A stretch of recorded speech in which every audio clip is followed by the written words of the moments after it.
Kozhikode medical college ആശുപത്രിയിലെ ICU പീഡനക്കേസിൽ സമരം അവസാനിപ്പിച്ചുവെങ്കിലും അതിജീവിത നിയമപോരാട്ടം തുടരും.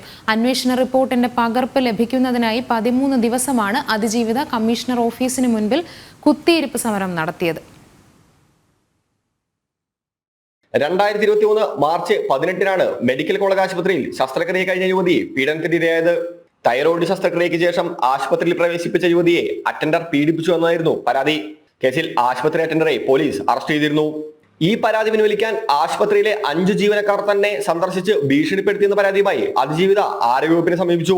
തുടർന്ന് 5 ജീവനക്കാരെ സസ്പെൻഡ് ചെയ്യുകയും ചെയ്തിരുന്നു. എന്നാൽ മെഡിക്കൽ കോളേജ് ഡോക്ടർ തന്റെ മൊഴി പൂർണ്ണമായും രേഖപ്പെടുത്തിയില്ലെന്ന പരാതിയുമായി അതിജീവിത വീണ്ടും രംഗത്തെത്തി. സംഭവത്തിൽ ഡോക്ടർക്കെതിരെ പോലീസിനും മെഡിക്കൽ കോളേജ് പ്രിൻസിപ്പാലിനും യുവതി വീണ്ടും പരാതി നൽകി.